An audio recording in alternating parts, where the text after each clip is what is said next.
and welcome to a very special edition of the Colac Herald Sports Smash Colac and District's highest rating online sports show. My name is Ben Martin. With me, as always, is Alex, Mr. Netball Baird. Alex, welcome to the show. Yeah, thanks, Ben. It's a memorable edition of the Sports Smash after Colac won their first senior Geelong Football League Grand Final. Although there were some disappointing results at the weekend, but the town's right behind the Tigers, so let's get into this. That's right, some mixed results for the Tigers, but they got the big one. They won the Senior Football Grand Final, beating Leopold on Saturday, 19-14, 128 to 11-13, 79. Actually the biggest score in the GFL Grand Final since 2008, which unfortunately was against the Tigers in that one. But they've ended a 21-year premiership drought, as well as Alex said, winning their first grand final in the Geelong Football League. So a very exciting time for the Colac Tigers Football and Netball Club, and obviously they're still celebrating around town. Jared Garner kicked 5 goals in a best on ground performance, while Jimmy Linton and Jake Carmody kicked 3 goals each. Other good players for the Tigers were Alex Adams, Joe Dare, Mikey Buchanan, best on ground medalist Marcus Crook, and young gun Lockie Simpkin. Mitch Patton kicked 3 goals for Leopold, and their best players were Tom Ruggles and Marcus Thompson.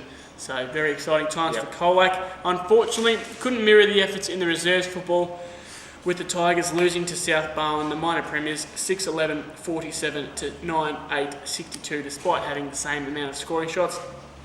Luke Hillman kicked 3 goals for the Tigers, and their best players were Jay Bolsh, Cody Spokes, Luke Hillman, Brody Finn, Matt Garner and Sean Smart. So a great season there for the Tigers, just unfortunately faltered the last hurdle there.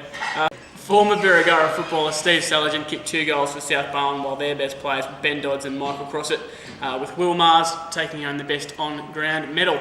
So that wraps up football. I'll now pass you over to Alex with the netball. Yeah, thanks, Ben. Look, similar story with the netball. We had a win and a loss with the Tigers. We'll start with the 17 and unders though, and they went through their season undefeated to win a memorable grand final. They beat Geelong West St Peters 35-26, and despite having 3 missing players, they held their lead for the whole match and never looked like losing. So wonderful effort from the Tigers junior side. In goals, Cara Allen netted a game high 28, while Georgia Finn, she had 7 in a new role in attack. The Roosters' Mary Waldron had 17 to top score for her side. Best players were Finn, Cara Allen and Brooke Allen as well in defence, who had a strong game alongside Riley Stevens. Unfortunately, in the B grade, Colac lost their first game of the season to Newtown and Chewell, 38-41. Look, they were favourites going into the match and just couldn't stand up on the occasion. Strong physical presence from the Eagles just proved too strong on the day. It was still a close match, only going down by 3 goals.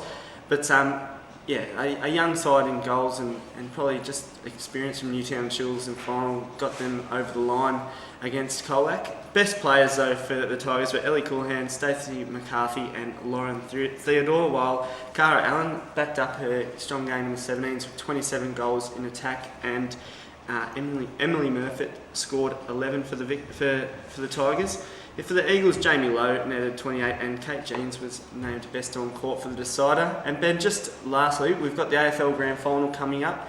Colac's Luke Hodge and Joffrey Simpkin are set to play in the decider for Hawthorn, while Sydney's Gary Rowan will play in his first AFL Grand Final for the Swans, and Dean Towers could be a likely starter a likely call-up, if he's required for the Swans. So very exciting. I'm sure the town are getting it right behind them. That's right. It's good to see Colac District so well represented at the elite level. That wraps things up for us for another week here in the Sports Smash. Thanks again for joining us. Make sure you grab Wednesday and Friday's Colac Herald to keep up to date with all the latest sporting news. Until then, we'll see you next time. Yeah, we'll keep that in. No Tigers.